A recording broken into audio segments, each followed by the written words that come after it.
but just want to acknowledge her. At this moment, we will go into public comment.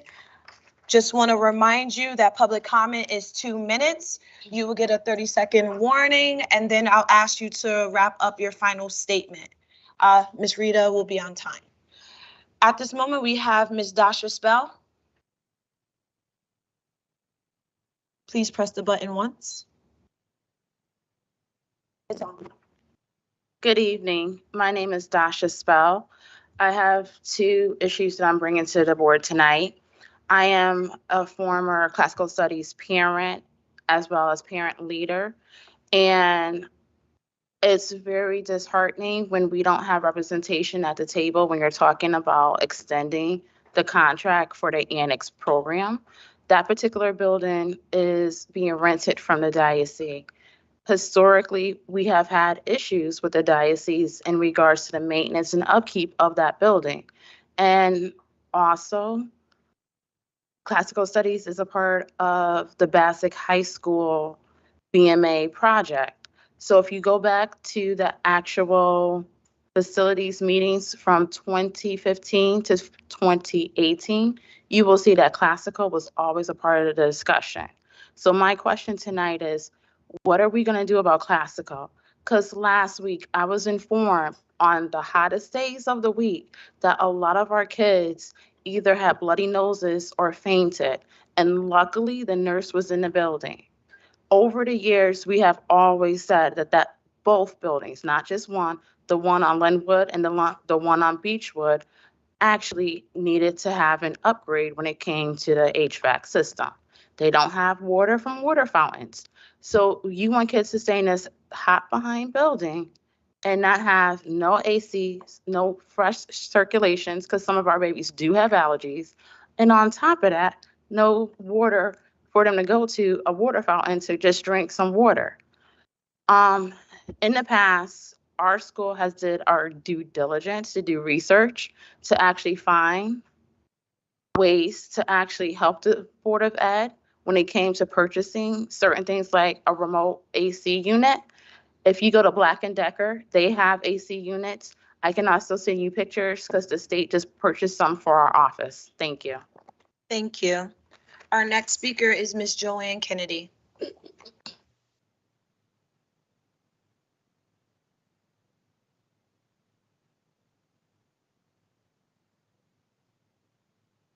No, it's on. Oh, okay. Good evening. I was just coming again to reiterate what I said the last time. Where there is no vision, the people perish. I know that Miss Levy David is here to do the work of the children. The last meeting, she had to say, can I please just do my job? Can you guys just please let her do her job? She's excellent. She is amazing. She is highly intelligent, and we need to treat her as such. Moving forward, the people on the board, and you know who you are, that continue to give her a hard time, you need to stop, because the public is who puts you in these seats. Okay? Some have been voted in by the board, which is fine. But the fact of the matter, the people have the voice to get you out. So you need to understand that. You need to be respectful. You need to treat people how they want to be treated. And if you want to be treated nasty, when nasty comments come back to you, don't be surprised. Don't be surprised when someone attacks you because you're attacking her. Because I said before, and I'll say it again, the public is watching, and we were going to hold you accountable, the 9 board members. Thank you, and have a good day. Hopefully we can move forward and be nice and kind to each other. Thank you. Thank you. Mr. Lyle Jones. Mr. Lyle Jones. Mr. Lyle Jones. Next one is Miss Mary Lee. Miss Mary Lee. Miss Mary Lee. At the moment, this concludes public comment. The next is approval of meeting minutes. We only have one to approve. That's from regular board meeting, August 28th, 2023. Is there a motion to approve? So moved. Moved by Mr. Sokolovic. I'm going to give it to Ms. Allen, second by Ms. Allen. Are there any comments, questions, or corrections? There's a correction that needs to be made on it. I didn't hear you. There's a correction that needs to be made on it regarding the university school contract with the names on the roll call vote. Unfortunately, I'm driving right now, but it's incorrect. So we'll take a moment.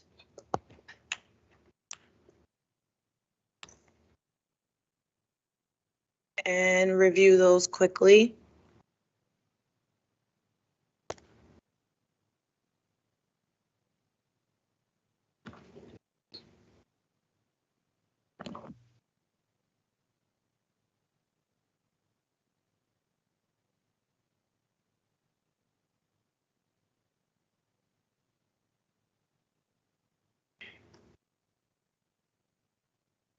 On page 18.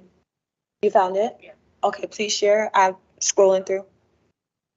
18. Yeah. Say it again. Page 18. The motion as amended was approved by a 5-3 vote. Voting in favor were members Brown, Baptiste Perez, Casimir, Enahan, Perez, and Allen. Voting in opposition were Galen, Sokolovic, and Brown. So they put your name twice. And Mr. Traber abstained. Okay, so just give me 1 second. So I just want to, can you restate it again? Because I didn't hear you. What was the error? Your name was put as voting in favor and in opposition. Correct. So it was on page 18. The correction is I voted no against and I believe that is the only one. You have it? Wasn't there next? Mr. Traber abstained. I voted no. Mr. Sokolovic voted no, and Mr. Gellin voted no.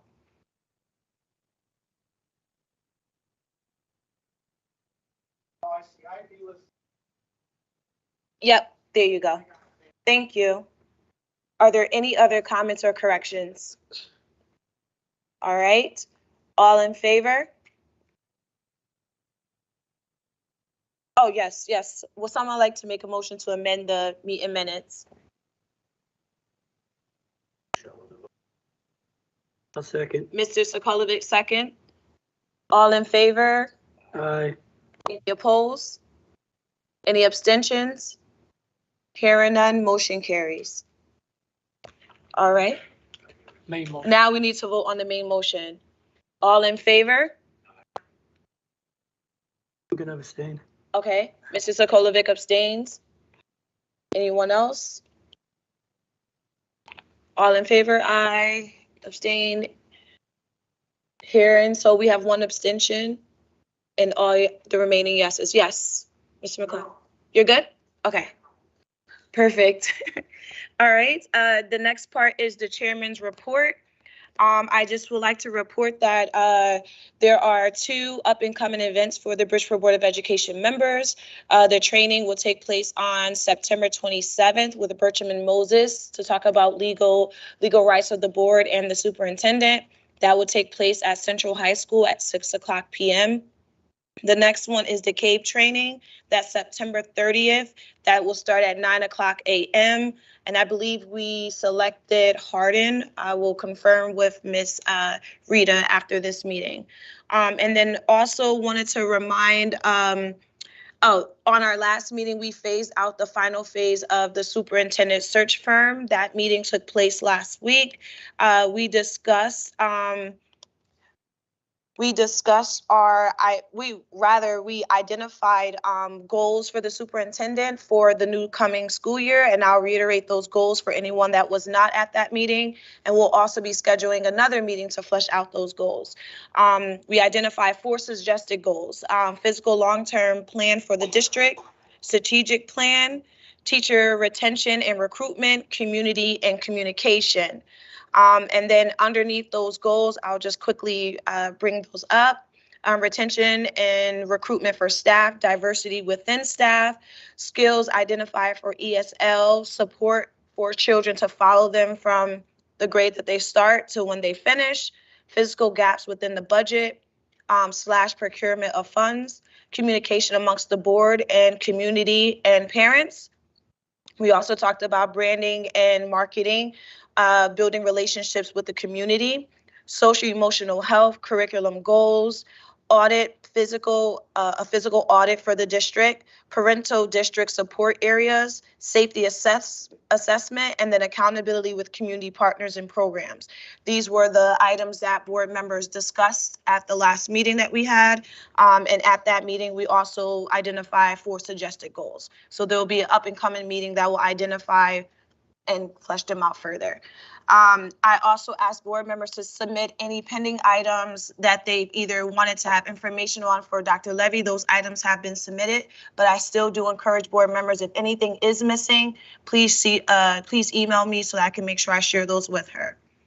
Other than that, those are all the items that I have to share for the chairman's report. At this moment, we'll start with committee reports and referrals. The first one is Education, Diversity, Equity, and Inclusion, chaired by Mr. Sokolovic. Yes, our committee has not met yet. We will be meeting on September 18th at 6 p.m. at Central and via Teams. Are there any referrals for this committee? Are there any referrals to this committee? Are there any referrals to this committee? Hearing none. The next one is the Finance Committee, also chaired by Mr. Sokolovic. The Finance Committee will be meeting Wednesday, the 13th at Central, pending confirmation and on Teams. Are there? Good? Central, we'll be meeting at Central High School and via Teams, 6:30 p.m. Right? Oh, you mean, are they meeting on Teams or are they going to be at Central? Okay, both. What time? 6:30. All right. Any referrals to finance? Any referrals to finance? Any referrals? Hearing none. The next committee is governance, also chaired by Mr. Sokolovic. Governance will be meeting Wednesday, September 20th at 6 p.m. Central via Teams as well. Are there any referrals to this committee? Are there any referrals to this committee? Finally, are there any referrals to this committee? All right, hearing none. The next one is Health, Safety, and Facilities Committee, chaired by Ms. Baptiste Perez. I know you are driving. Do you want to hold off so that you can say it in person? No, it's fine. It's fine. We have not met. Our first meeting will be tomorrow at 6:30 p.m. I believe it's at Hardin High School. Thank you. Are there any referrals to this committee? Are there any referrals? Are there any referrals? Hearing none, the next one is Personnel and Contracts. We will meet on Thursday, September 21st at 6 p.m. at Central High School. Few items that are on our agenda is positions that are going to potentially be filled. And then we have a few contracts that are coming before the committee for full board approval. And that's all I have for that committee. Are there any referrals to this committee? Any referrals to this committee? Any referrals to this committee? Hearing none. The next one is Students and Family, chaired by Mr. Benahan. I don't believe he has joined us, so if he does come back, I will give him an opportunity to share. The last one is Teaching and Learning, Ms. Baptiste Perez. Teaching and Learning will be not tomorrow, but the following Tuesday at 6 p.m. at Central High School. We have not met in person. Thank you.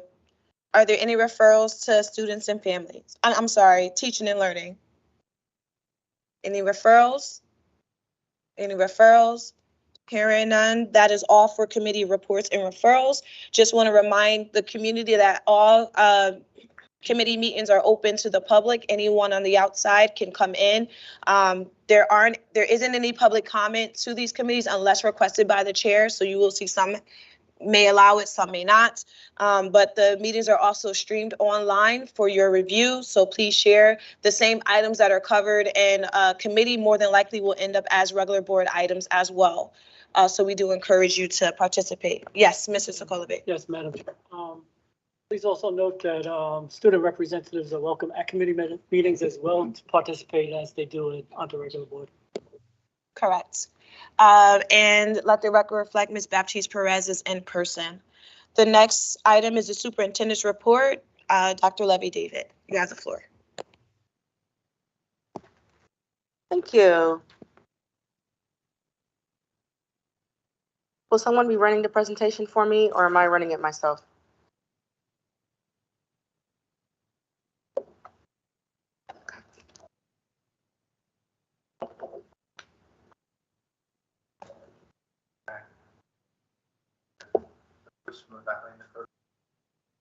Oh, okay.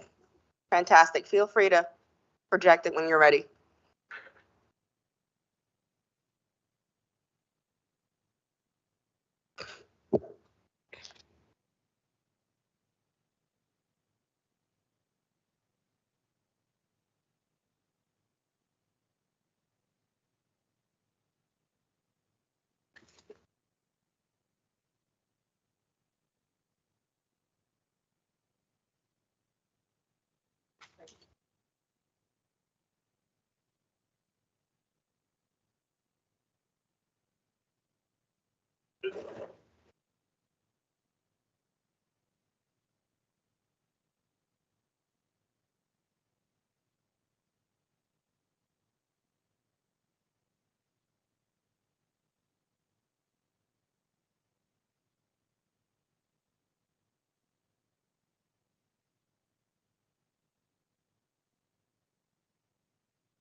Give him a moment while he resolves some technical issues.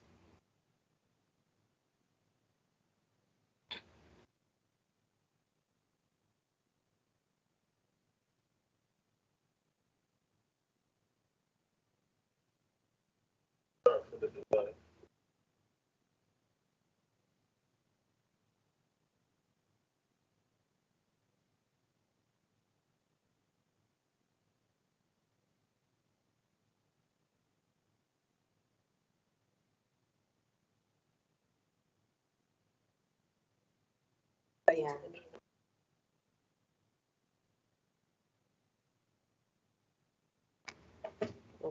Easier for him to do it that way. Yeah. That would Can work. you give Dr. Levy presenter rights and she can join the meeting and project off her computer? That may be the best way to Just do go to it. Teams.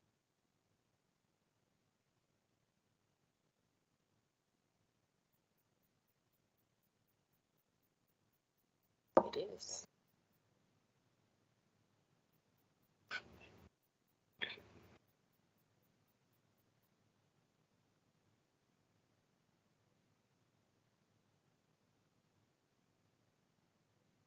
While she's doing that, let the record reflect Mr. Benahan has joined the meeting and Mr. Gellin has joined the meeting.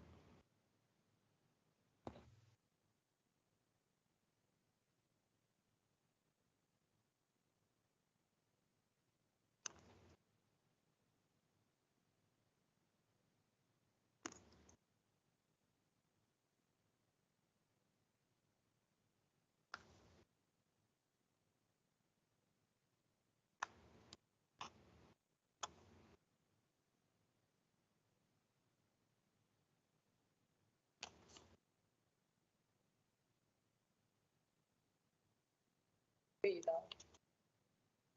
Got it? I think that's you or that's him. Can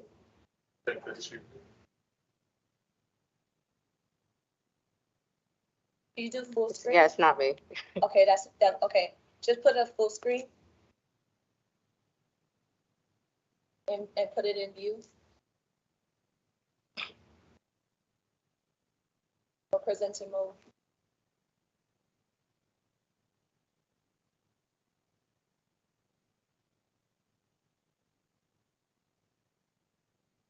I think we lost it.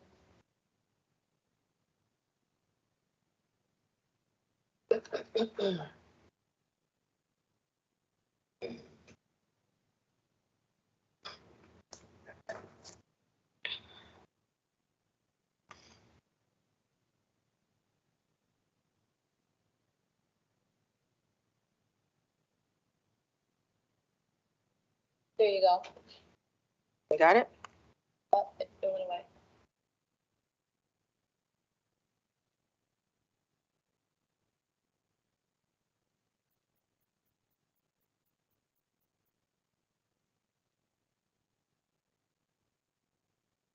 There, it's on the screen now.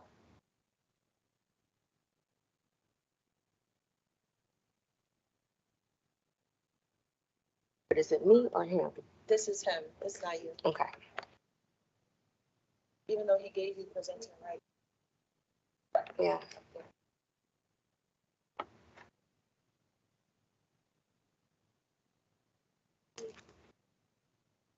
Okay, I'm not gonna mess with his deal.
If you want, we can come back to your report, so give them time. Yes? It won't reflect. It won't go in presentation mode.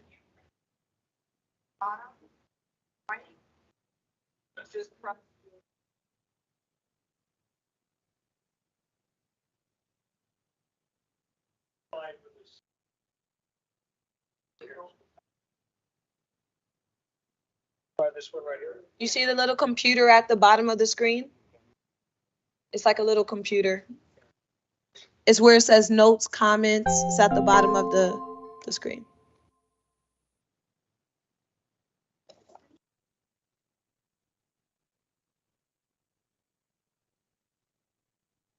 Yeah, we'll come back to the superintendent's report to give IT some time. So we'll go to, there's no old business to be transacted. So we'll go right into new business. Yes, Point of order, we can have the committee report for students and families. sure. Mr. Benahan? Yes, Madam Chair. Yep, go ahead. You could give your report.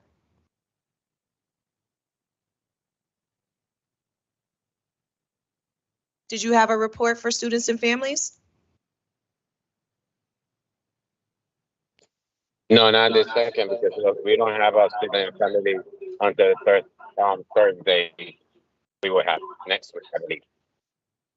Okay. All right. So, and we'll go back to new business. So the first item on our agenda is review and possible approval of the CSDE Child Nutrition Programs Form ED-099 authorization signature change forms. For board members who are not familiar with this, whenever we have a new superintendent or a new secretary, there is a set of change forms that need to take place for both the superintendent's signature as well as the secretary's signature. But we have Mr. Steele online. If you would like to explain any of this further, it's also in your packets, board members. Mr. Steele?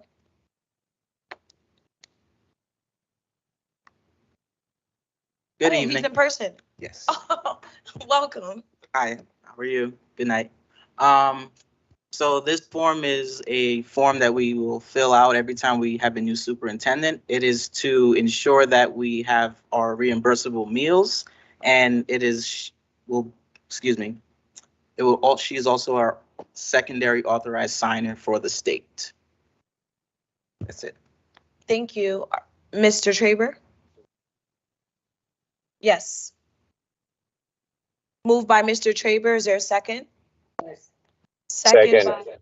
I'm gonna give it to Mr. Sokolovic. Are there any questions, comments, or concerns? I do have a question. I know in the past we've had to read specific language. This is not one of those items that we need specific language. No. Okay, all right, that answers my question. All in favor? Any opposed? Any abstentions? Hearing none. We'll make sure that Mr. Secretary and the superintendent has their signatures for you. All right, thank you. Thank you. The next item is discussion and possible action on revising the RFP for the lobbyist firm. This is an item that came out of finance, and I'm going to give it over to Mr. Sokolovic to explain. Yes, the lobbyist RFP went out and it returned we had no takers. And I believe, and I said this before we sent it out, $50,000 is too low to get anybody competent to lobby it for us up in there. So apparently nobody wants to touch it at that price point. So what I would like to suggest and ask the board to do is increase that price point to at least $75,000 to $100,000 and reissue it, because a lobbyist could have infinite returns. If we got somebody in there speaking for us all the time up in Hartford, that could have, especially coming with the fiscal cliff and dividing up monies that are coming in to make sure Bridgeport gets its fair share, because historically we have not. And the lobbyists that we're using on the city side has not been as effective as we've discussed in our committee meeting. All right, I believe, is Ms. Siegel online? Would you like to share any thoughts concerning this, Ms. Siegel, if she is online, or Mr. Pyrus? Yes, I am. Go ahead, Ms. Siegel. All right, good evening. Evening. I think Mr. Sokolovic's suggestion is fine. We can certainly reissue the RFP with a change in the range for the projected amount to be potentially expended. Okay, are there any questions? I see Mr. Traber hand is up. Mr. Traber? If I understand what we're doing, we're simply raising the amount that we are asking for people to make a bid on. We're not committing ourselves to anything. We're just seeing if we can get some proposals from people. Correct. Are there any further comments? Ms. Baptiste Perez? Is it $75,000 or $100,000? I was just throwing numbers out there. I would say 100 probably better. I move to increase it to $100,000. There's a second by Ms. Allen. Are there any further comments or discussion? Dr. Levy-David? I would like to recommend that we hold off on securing a lobbyist at this time.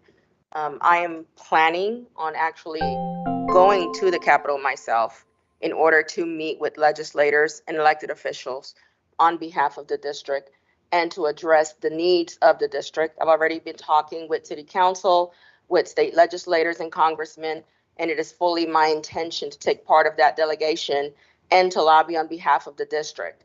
I think that it would be, at this point, ill-advised to spend the money when you have a brand new superintendent who is very capable, very experienced, and is very enthusiastic about going to the Capitol to lobby on our behalf. Thank you. Hold on, Mr. Sokolovic? Yes. Press. Me first? Yep, go ahead. Yes. We've had plenty of competent superintendents lobbying in Hartford for basically going back decades, and it has not been effective. For just hearing from the superintendent, the city of Bridgeport has their own lobbyist, and some people would like to think we have a competent mayor and a competent city council, but that lobbyist has not helped Bridgeport public schools. Many public schools around the city, around the country, have lobbyists as well. So I think we should approve this, notwithstanding the excellence of the superintendent in her potential lobbying efforts, but we could use all the help we could get. And it's a very small investment for a potential large return. Ms. Perez? This might be in the RFP, but is this a year-long position? Because $100,000 for a short session that's coming up seems like a lot. I mean, I just want to know if this is like for the whole year or just for the legislative session, which is a short session this year. Well, it'll be prep work, sitting down, talking with us what our legislative priorities are, and it's not just sitting up there. I mean, we got to develop our priorities. We've got to, and they could also be used for city council and other things. It's not strictly for the state. Mr. Traber? Again, these are all legitimate questions. We're not debating the merits of whether this is the right thing to do or not. We're simply, the motion is to increase the amount in the RFP to see whether we get any takers for this proposal. Then we can evaluate whether or not it's a worthwhile expenditure of money, depending on whether we get anybody and whether we think what they're proposing is a worthwhile proposal compared to what Dr. Levy David is suggesting would be a better alternative. So that's all I'm saying right now. We're not debating the merits. We're simply increasing the amount in the RFP. Any further questions? I'm going to turn to online because I didn't. Oh, I'll just give me a second to do online because I didn't see them. Mr. Bennington, do you have a question or comment on this item? No question, no comment. Madam Chair, thank you. Thank you. Mr. Gellin, do you have any questions or comments on this item? Yes, our question, my comment is, should we, before approving a potential RFP that would potentially get candidates, I think we should sit down and document job description of this particular individual if we were going to approve it, as opposed to approving then to figure out what this individual is going to do precisely. I think we just need to be a bit more deliberate. So, Mr. Gellin, it's inside of the RFP. The description and the duties, what the lobbyist would do. I guess I missed that. Yep, no worries. Ms. Casimir?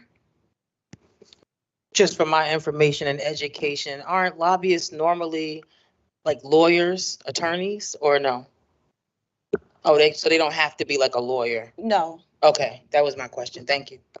I think Ms. Baptiste Perez, I saw you going for it, but I wasn't sure. So what would be the new proposed deadlines in this contract? Because this was scheduled to start July 2023.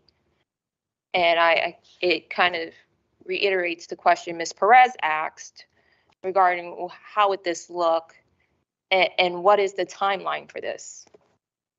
Because that's not clear to me. It's just not clear. Mr. Sokolovic, would you like to respond? We can leave that up to the discretion of Mr. Pires, because it's pushed it out, maybe all the dates pushed out because he's got the expertise in doing this.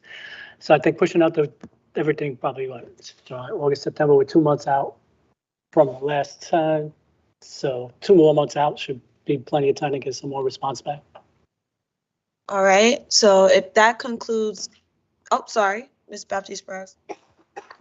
Doesn't it take, this takes typically about 3 months, 3 to 6 months to hear back. So September, October, November, December, January, February, March.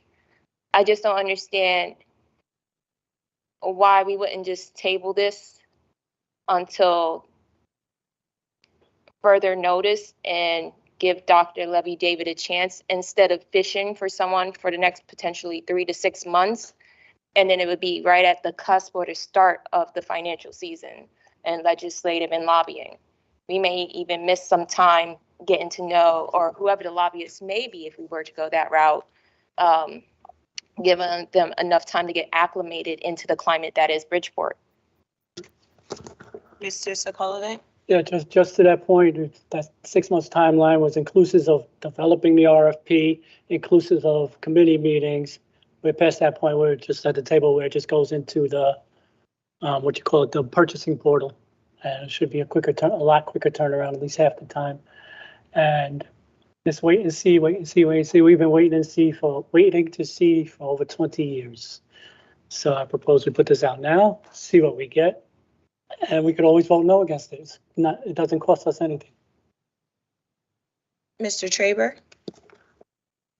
I'm not sure that I understand what the downside is to putting out an RFP. We had it out. We didn't have a high enough number to attract interest. We're saying let's raise the number to try and attract the interest. If we don't attract the interest, then we didn't. If we do attract the interest, then we can sit down and see what the party is offering and whether it is conducive to what Dr. Levy-David is suggesting, or whether it's not. And if it's not, then we can debate whether or not we want to spend the money or not spend the money. But I don't see what the downside is to putting the RFP out now, as we have already developed it, put it through committees, and spent several months developing that proposal. We're simply raising the amount to see if we can attract a competent lobbyist to do what we'd like them to do. And if we get one that we don't think is going to do what we want them to do, based on two factors. One, the money's not enough and they're not offering to do it well, or it doesn't meet what Dr. Levy-David has in mind now, then we say no. That's the point we're at. I don't see the downside to raising it and putting it out there to see whether anybody's interested in doing this work. All right. Is there any further questions or comments? Hearing none, the motion has been seconded. So all in favor? Roll call vote. Okay. Sure. Gonna start off, Mr. Traber. Ms. Allen. Aye. Mr. Sokolovic. Aye. Ms. Perez. Ms. Baptiste Perez. Mr. Benahan.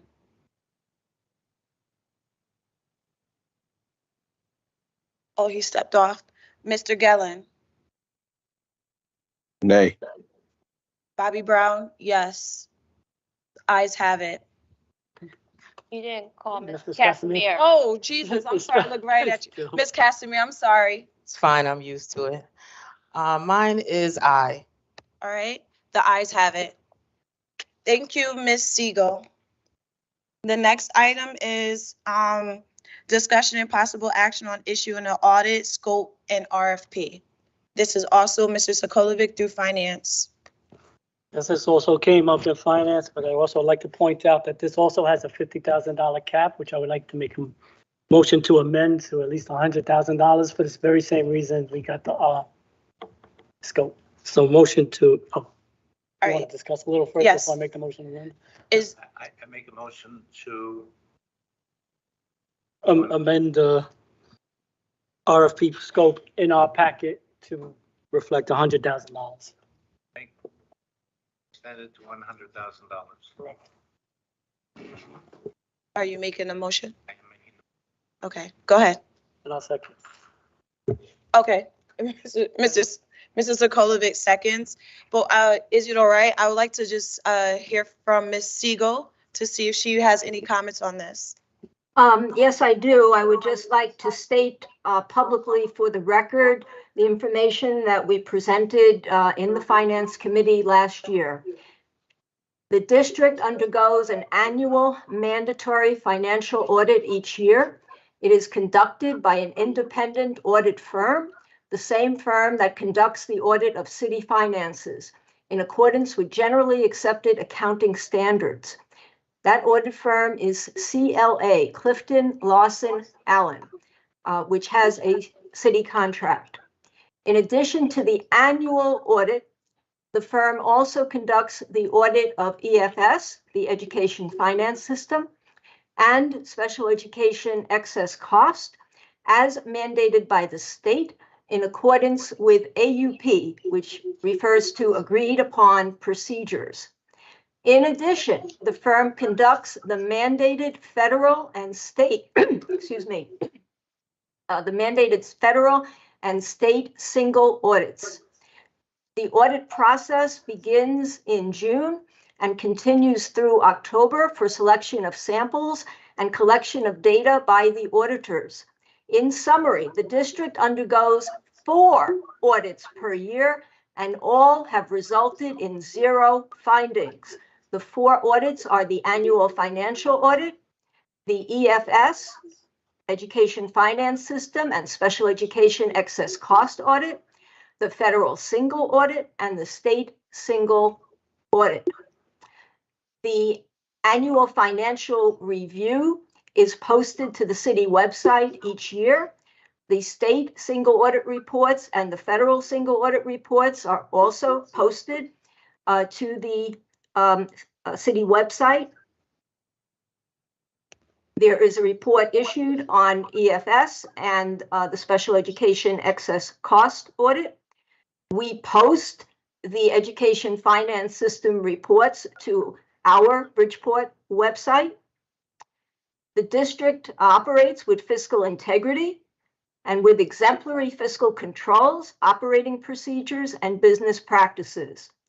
I want to emphasize that when I came to this district in 2012, we discovered that the district lacked, at that time, basic standard operating procedures, position control, coordination, communication, and collaboration across offices, and internal controls to ensure a proper workflow with corresponding approvers. Controls were then introduced, and each operating procedure is based on electronic workflow with built-in steps to ensure proper approvals and compliance with policies. We have a finance team of exemplary professionals working diligently to ensure compliance with law, regulations, and policies in a fully transparent manner. Thank you. Thank you, Ms. Siegel. I'll open up the floor for questions. Mr. Sokolovic, I see your hand. Yes, I do not disagree with one thing Ms. Siegel said. As I stated before, I'll state it again for the record. I am almost positive this will reflect exactly what you said, and the purpose is not to catch anything, but the purpose is the public is not comfortable. The public has been clamoring for a forensic audit, a more deeper audit that we're suggesting here. This audit should find that everything you said is true, and it should, because every budget cycle that we advocate for, the question is, we don't know where the money is. They spend money wastefully and this and that. This will confirm the excellence of your work. I believe I believe you got the confidence of most of the board, or if not all the board, in your work and in the work of your team. So there's no disrespect intended there. We are auditing papers, not people. So you could have better advocate for funds for our schools, so they know everything's been looked at not once, but twice or 3 times or 4 times. This is a layer of protection the public has been asking for about probably 5 or 6 years now. Thank you. Any further questions or comments? Mr. Traber? Yeah. So we're looking to spend $50,000 to $100,000 to reassure the public that everything is above board. Correct, and not only that, it'll give us more talking points for our advocacy purposes, because you've sat through these things where they said they don't know where the money's going, they're spending the money recklessly. This will prove the point that we're not, and it will buy a lot of goodwill in the community. Any further comments or questions? No, I'm not done. Oh, go ahead, Mr. I Traber. have sat through it. It's generally been political verbiage, attacking unnecessarily, but I understand what you're saying. This is new to me. I made the motion because we need to get the discussion. I needed to understand exactly what this was about, but this is new to me, I will say. And so can you explain to me what the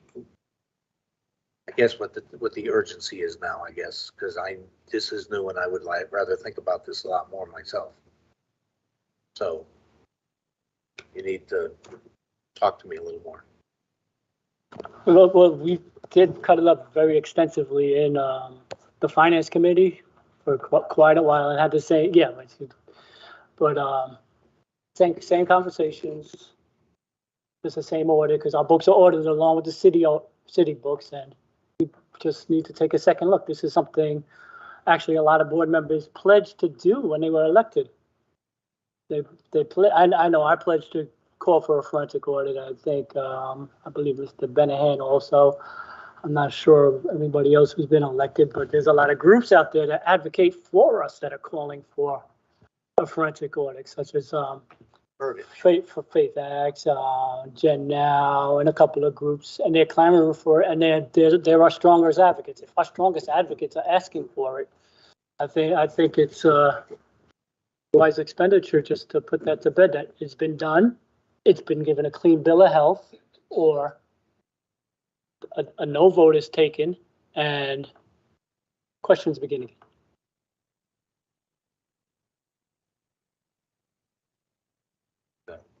All right. Any further comments or questions? I'm gonna turn to online just to make sure I don't miss anyone. Mr. Gellin, do you have any questions or comments? At this time. Okay. Ms. Casimir?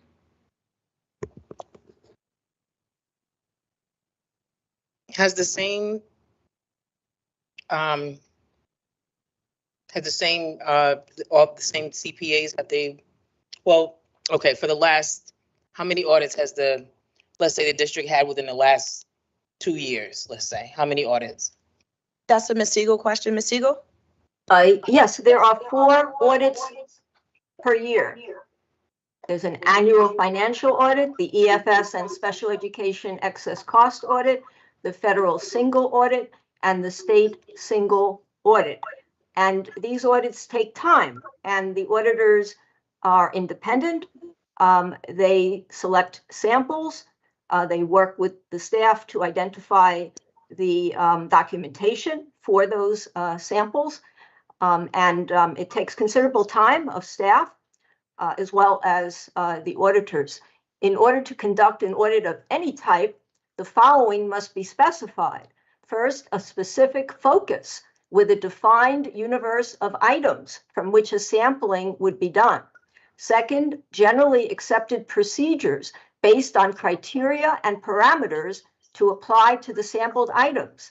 And 3, a time period applicable to the sampling of the items. Okay, thank you. So my question is, have the same auditors been doing the work for the last 2 years? That's my question. The same agency? Or has it been different auditors? I believe it's the same agency. And Okay. generally, I'm sorry, I didn't hear you. Yeah, that's fine. Thank you, Ms. Siegel. Yes, and it's the city, the city has a contract with the audit firm. The audit firm conducts the annual audit of both the city finances and the Board of Education finances. Okay, good. So my next question is, this RFP that's out is out for people other than who have been doing the audits. I'm sorry, I'm not using the right verbiage, but do you understand what I'm saying? Well, the firm that has been under city contract, CLA, Clifton Lawson Allen, they are certainly eligible to apply to an RFP. As well as others, right? Yes. Thank you. Any further questions? Ms. Baptiste Perez? Ms. Siegel, do you know how Yes. much CLA is paid to perform the audit service? I do not have that information this evening. Do you know what the average audit service costs? I would project that the cost of an audit could range anywhere from several $1,000s to $20,000 to $100,000 or more, depending upon the scope of the audit and the time frame involved, as well as the projected amount of work that would be entailed. Ms. Siegel, did you have a chance to look at this RFP? Yes, we reviewed it in the Finance Committee last spring. In your opinion, is this detailed enough for a specific audit based on the content? It was designed to identify, at the time, it was designed to identify an audit firm that would be available in the event of the board deciding to engage in a specific audit with a targeted focus. Thank you, Ms. Siegel. Yeah. Any further questions? Any further comments? All right, this has been seconded. Okay, Mr. Sokolov. Yeah, just to be clear, the amendment has been seconded and we're voting first and then back to the original RFP. Okay. Say it again. The amendment to the RFP in our packet was up to $100,000 is what we're voting on now, and then we got to back up and vote on the RFP as amended. Understood. He looks good. Okay, we open the floor with the amendment to the RFP in our packet. You made the motion, I seconded. That's the motion on the floor now. Then we got to vote on the main motion, the RFP as amended. All right, so all in favor? Aye. Aye. Any opposed? Any abstentions? All right, hearing none. Now the vote is on the main motion. All in favor? Aye. Aye. Any opposed? Any abstentions? Okay, so the ayes have it. All right, now we'll go back to, thank you, Ms. Siegel. Thank you so much. You're welcome. Now we'll go back to Dr. Levy David. You have the floor. I'm sorry, technical difficulties, but we're back. Thank you. The floor is yours. Thank you all for your patience. And I want to make sure that yes, we are live. We now have the presentation on the screen. Today is September 11th. And while I think sometimes we tend to forget the significance of this day in our nation's history, it's very important to continue to mark this day, to continue to honor the individuals who lost their lives, sacrificing themselves for others. And next slide, please. I had the opportunity to participate this morning in a very emotional and very solemn ceremony with the Bridgeport Fire Department, our police chief, our mayor, our city council members. And it was a tremendous honor to be part of that commemoration and to be able to listen to people's memories of that day. Those that lost loved ones, colleagues, friends on that day, and just the incredible importance that it is to continue to help our students understand why this day is so significant and why we should continue to mark this day and how it changed the lives of people, not only in America, but throughout the world. So I just really want to thank our fire chief for hosting this event and for all of the cadets, for our police department who were present, and for all of the city officials that attended. It's as someone who has family who served and continue to serve, it is just so incredible to me to know how this event continues to impact the lives of people long after 22 years now, I think, since the Twin Towers fell. So I'd like to make sure that we continue to emphasize this day in our instruction and that our students have an understanding of why this is such an emotional and such a critical day for Americans. Next slide, please. Over the weekend, I did make the board aware of a tragedy that unfolded with one of our students, two of our students at Bassick High School.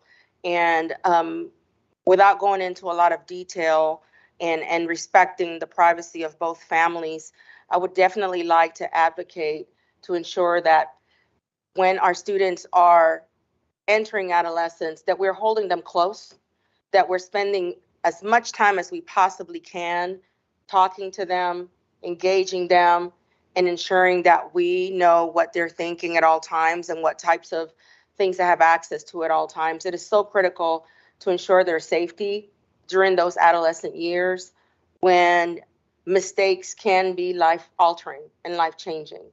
And I spent the morning visiting with students and with staff at Bassick today, and it was very moving to see students and to see adults engaging in the process of navigating this crisis and engaging in the process of supporting each other through the crises.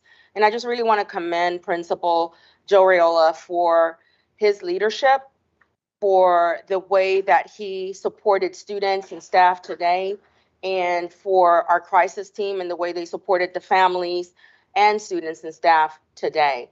This is something that I think will mark a really significant transition at Bassick in the way that we engage with our students, in the way that we engage with parents and support them in having additional communication with our students. As this situation continues to unfold, because unfortunately it is not over, I will be continuing to update the community on the changes that take place and continuing to support the families through this very, very difficult transition. Next slide, please. The first 2 weeks of school were a resounding success, despite the heat that did impact our ability to have full school days on Wednesday, Thursday, and Friday of last week. We had incredible leadership from our principals and our teachers, and a tremendous amount of patience and understanding from our parents as we worked to ensure that everyone was safe and that we had temperatures, that we weren't exposing our students and our staff to temperatures that would be hazardous to their health. So I thank everyone in the community, all of our staff, all of our operations teams, facilities teams, and certainly our board for supporting us through that process. It was definitely one of those things that happens at the beginning of the year. It wasn't COVID, but it definitely was challenging. So I'm looking forward to the next few weeks to continuing to build a beautiful culture and climate across our district and to engage with more students and visit more campuses. And so we expect that hopefully in the near future, our weather will definitely be more cooperative than it has been in the past 2 weeks. Next slide, please. Had an exciting, very exciting meeting with the Allen, concerning the Allen Wallach STEM centers that are going to be coming to all of our schools in the district. This is a partnership between Hall Neighborhood House, the Cal Ripken Senior Foundation, and dedicated donors. And they are pledging to equip each one of our schools with STEM labs that are valued at approximately $450,000. This will be coming to every single school in the district. We are scaling this process up beginning right now. And we have already begun with Howland, High Horizon, and we're going to continue with several other campuses in the near future. This is an effort that is going to be strictly funded through those donors and that foundation. And I asked about sustainability. They're pledging to continue to sustain this process. So we're really excited, first of all, to be able to honor Mr. Wallach for all of his efforts in the district, and also to be able to continue to partner with the Carl Ripken Foundation in our community, and to do it in a way that definitely aligns with our efforts to highlight and to prioritize science learning in our schools. So really exciting to have them coming forward with this wonderful, wonderful effort. And I'm looking forward to reporting to the board the progress of this project as we move forward. Next slide, please.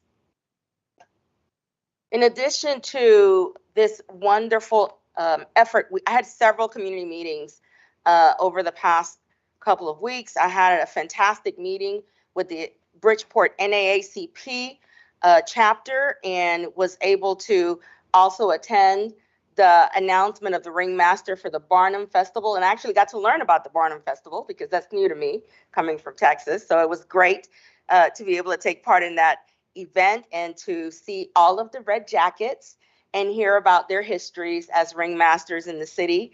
I also got to engage with our local delegation of elected officials and to talk about our efforts to lobby on behalf of the district for additional funding, for additional attention to education in the city of Bridgeport, and also for additional attention to bilingual education in the city of Bridgeport, and what those programs mean and why we need to really highlight the efforts that we make to ensure that all of our students who may be second language speakers are receiving the support that they need from K through 12.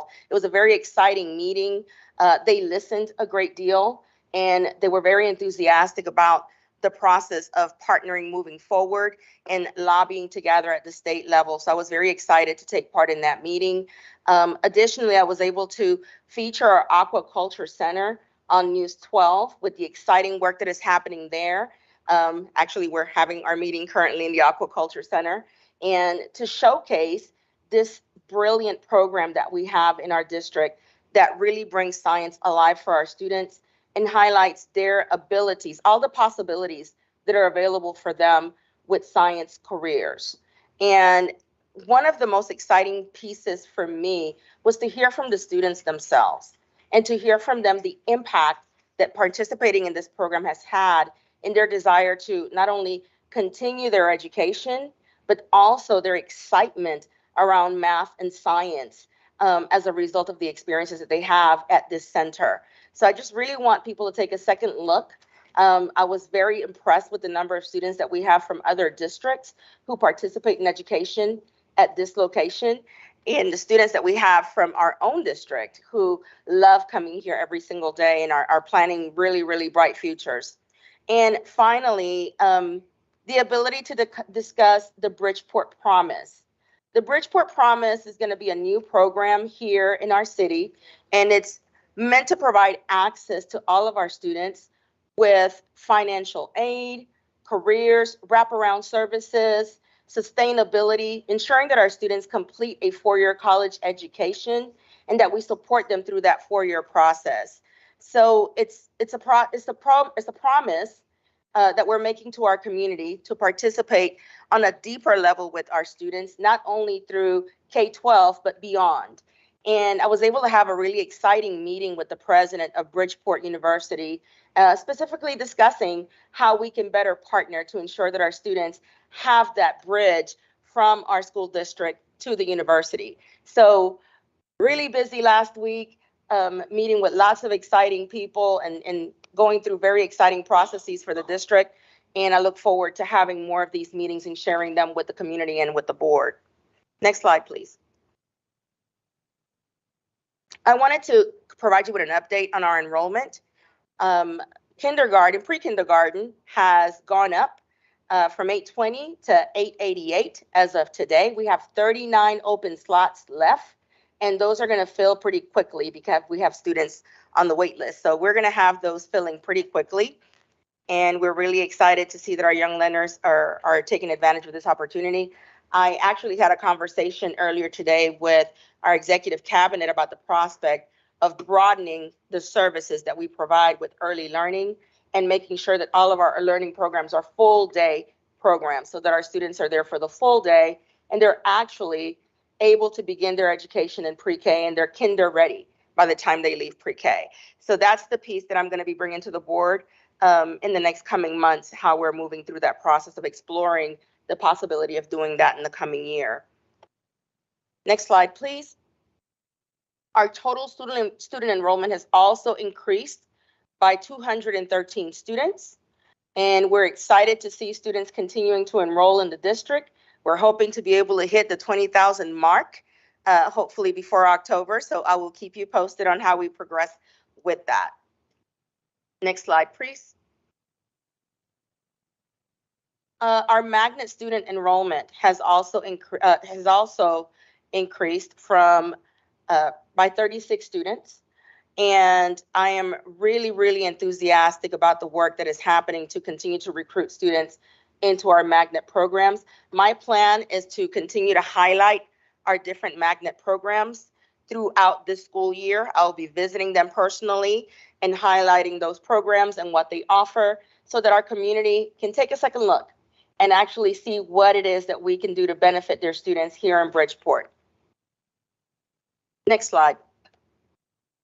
This slide might be too small for you to see, but I did promise that I would provide you with a breakdown of enrollment across all the magnets.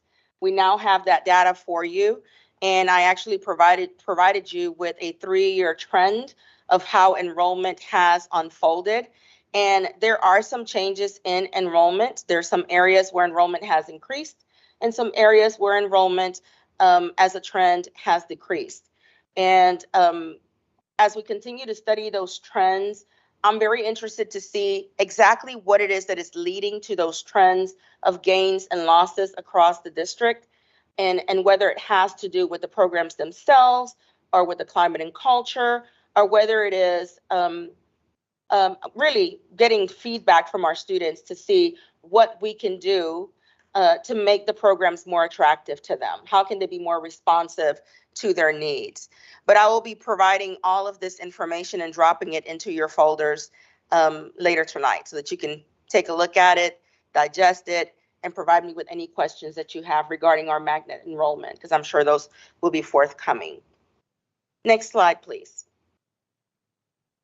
Teacher vacancies, unfortunately, are not where I would like to see them at this time. Our vacancies have decreased slightly by a difference of 12, and we continue to work on recruitment. The majority of our vacancies are in the area of special ed, and so we continue to work to fill those vacancies across the district and to ensure that we are making Bridgeport as attractive as possible for all its employees. I know that when I talk to teachers, teacher pay is one of the things that continues to come up, compensation, and making sure that that compensation is able to meet the cost of living expenses here in Bridgeport. And as we continue through the contract negotiation process, I know that that will be a big part of the conversation. Next slide, please. For our staffing updates, on the 21st, when we have our personnel committee, our prospective interim superintendent will be making a personal visit so that we can all meet them. We still have a posting for an assistant superintendent for social emotional learning, comprehensive health, and student affairs. We plan to begin having interviews in the coming week for that position. Our director of adult education currently going through interviews for that position. We have concluded interviews for the director of math and director of literacy positions, and we're ready to bring those forward to the personnel committee. And we also have assistant principals to bring forward to the personnel committee. So those positions will be available for you to discuss very, very shortly. And that concludes today's presentation, and I'll await any questions that you may have. Thank you so much for your presentation. I'll ask board members any comments or questions. I'll start with Ms. Casimir. Do you have any comments or questions? Yes. So I understand how difficult it was to make the decision to go half day for the schools because of the weather. But I wanted to officially ask, is there any way that we can get air conditioning in each and every school? It's just a question, so that we can avoid half days from now on. I know some schools are old. I know some schools can't probably withstand because of the way that they're electrically wired. But I just want to know, is it a possibility to have air conditioning in every school, in every classroom? That's my first question. It's actually a discussion that I've had with our director of operations, George Garcia, who's not here tonight. And I will definitely be following up with you. I know that there is some cost prohibitiveness with attempting to install HVAC into older facilities, and I've experienced that in my prior district. Sometimes it's less expensive to build a brand new school than it would be to actually install HVAC in an old facility. So those are questions that I would defer to him, but I know that that's definitely something that we would love to be able to do in all of our schools. Thank you. My second question is Bridgeport Promise. Do they have any plans to engage students that are not interested in going to college or don't want to go to college? Students who are interested in technical jobs like HVAC, electricians, plumbing, etc. Great question. Bridgeport Promise is designed to strictly work with students who are college bound. It has strict criteria like a 3.0 GPA, a certain level of attendance, of course, a certain level of discipline, and additional activities that students have to participate in order to qualify for the program. And I can tell you that we do have other programs where we address school to work options for our students through our technical career and technical education options. And those will continue to explore and align in order to ensure that they're more effective, that they're more responsive, and that the career options that we're providing for students are actually aligned with the interests and the industries that are available to them here and in other areas as well. Right, because I know HVAC and plumbers, they make like a lot more money than somebody who has a master's degree. Like they make a lot of money, and even coming out of training. And my last question, are the pre-K parents being given kindergarten expectations? When I talk to kindergarten teachers, they tell me that they can tell which students have been read to and which haven't within the first 2 weeks of school. Identifying their name when it's printed, sitting down for an activity when being told. Those are just a couple of different things. But do we have something printed for preschool parents to know what the expectations are so that they can invest in and help us prepare them? I'm going to defer that question to Miss, I don't see her. Okay. Well, either of our executive directors, I will defer that question to you. I have not had the opportunity yet to look at our pre-K curriculum, so I'm not in a position to answer that question as of yet. But I look forward to hearing from one of you. Please feel free to come to the mic.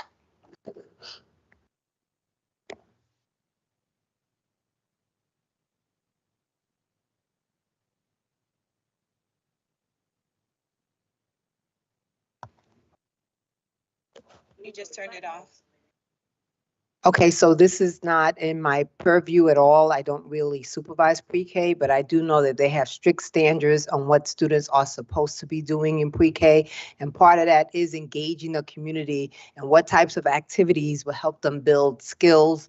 And also there are some physical things, physical activities that they have to do to build up their muscle strength, like fine motor skills, and build up their legs and things like that. So those are told to parents on a regular basis.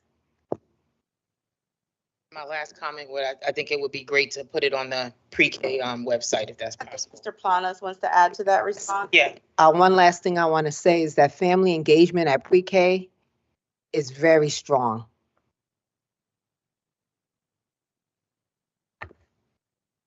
Good morning, good afternoon, good evening. All three. We have a small pamphlet that we had created in the past that are based on the standards from the state. It's a very short pamphlet and it basically narrows down. And this is, when I was a principal, we used to provide these to every pre-K parent that used to come in. Usually was during the back to school night. And you have the small meetings in those groups, and that's when we provided those those pamphlets.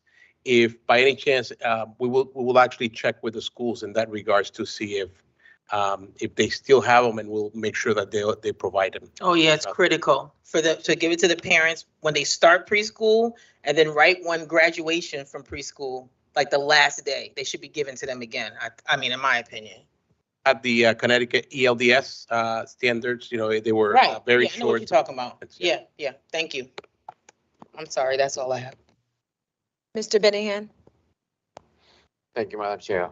Dr. Levin Morgan, question. When they invite you to this morning, they invite you only to you for the ceremony for the fire department? Yes, sir. I received an invitation. It's strange because it will have be nice, board members be, with you, support you, and especially support, all this family because, I know board members, as me, I lost a brother, I lost two cousins, we lose friends. And I know us as a board member, we represent parents, we'll be there to support parents that cannot make it. So they can, we there, to support them and, special condolence for them, because I know some of the city would not invite the board members for so many reasons. But then, you as our superintendent of school would let us know any event we would like to be there to support because that's why we're here. We represent Bridgeport School. Just want to say that for the record. Thank you, Madam Chair. I'll be happy to do so, Mr. Benahan. Mr. Sokolovic. Yeah, first of all, I love the STEM initiative. I just love it. I would like to be invited to the first one when it's completed and opened. I'm the biggest booster of science for the last 6 years. We definitely need more science. We definitely need more highlights in the science programs and aquaculture itself too, because we could stand to increase enrollment in this building as well, especially among Bridgeport residents too, because we do got a lot of other districts here. So I'd like to see a little bit more of that. Thank you. Staff vacancies. Are any of the vacancies concentrated in any one school?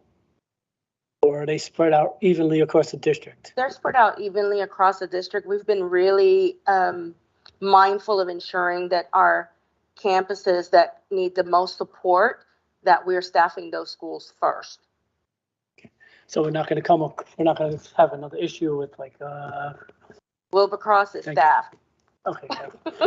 Yeah, but just to keep in mind, we don't want another one cropping up somewhere else just to keep cross full as well. Nope, we've really and truly, the positions that are open right now are not positions that are going to put any of our schools in jeopardy. Awesome, thank you. And the magnet school enrollment, are there wait lists at all of our schools?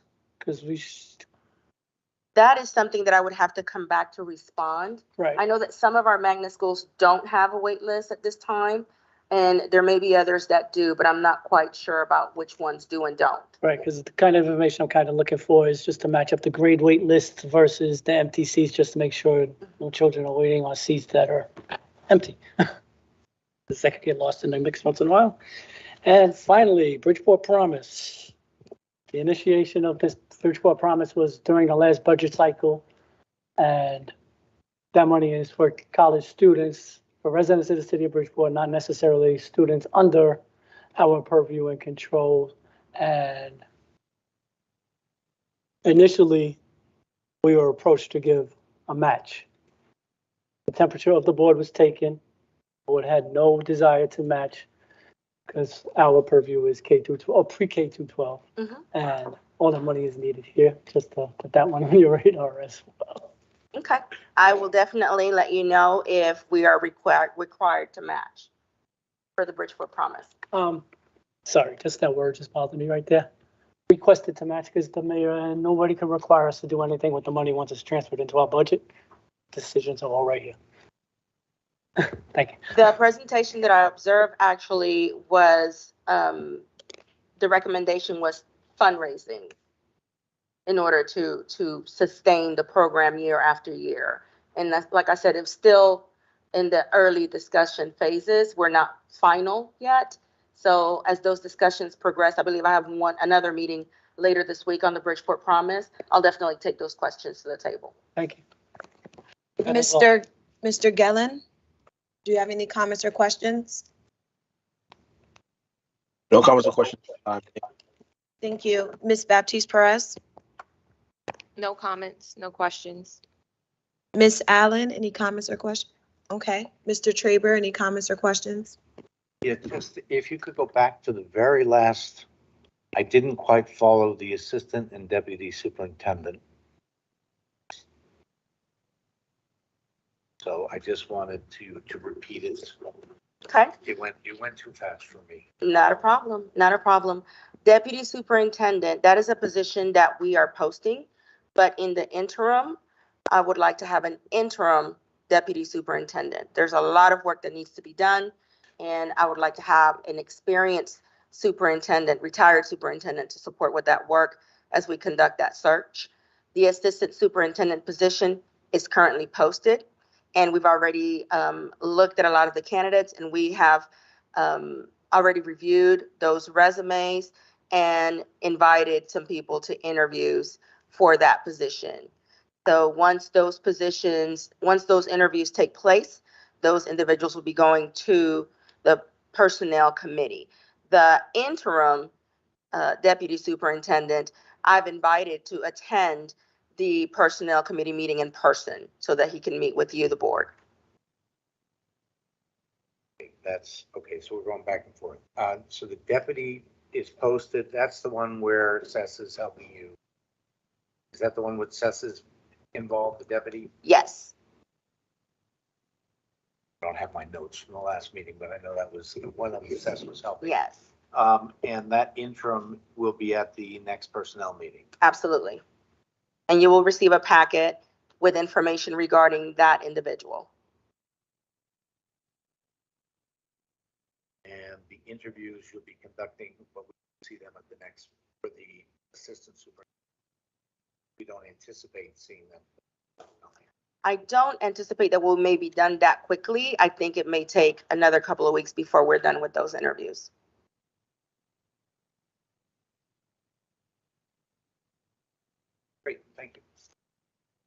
Ms. Perez? I did, well, I feel like mines have kind of been answered, but I just wanted more clarity on the Bridgeport Promise. I know that prior to your arrival, there was a lot of discussion on it. So I do look forward to whatever information. Right now, I'm trying to go back to the notes that I received before, so I'll send them to you via email as they come up concerning it.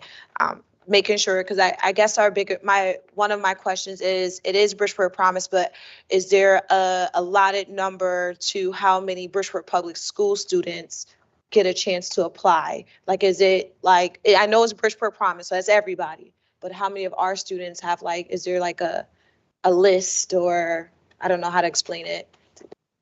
My understanding is that it's based on the criteria. Students meeting the grade point average criteria, meeting the attendance and school discipline criteria, and also partaking in all of the different activities like completing their FAFSA and things of that nature. So I don't think there's a certain number per se.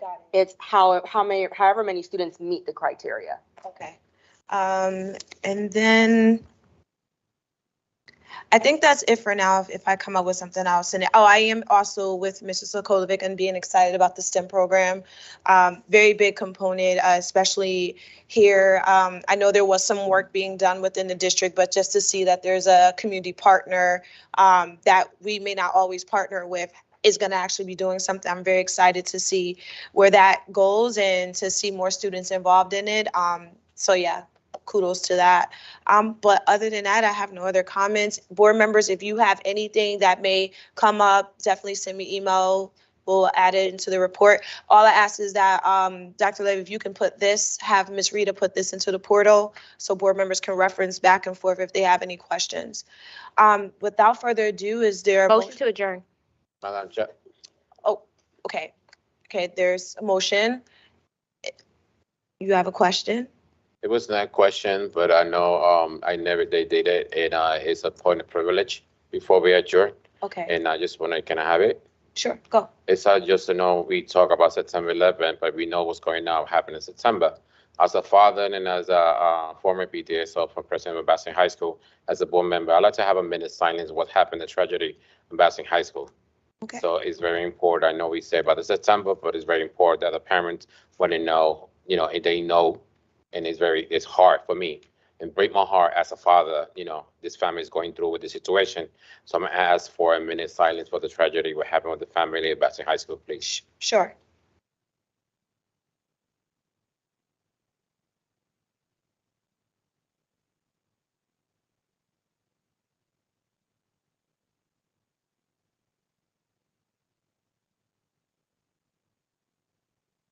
Thank you, everyone. Please keep Thank you, that Madam Chair. family, both families in your thoughts. Ms. Baptiste Perez did motion to adjourn. Is there a second? Second by Ms. Perez. All in favor? Any opposed? Any abstentions? Here none. Everyone have a good night. Thank you.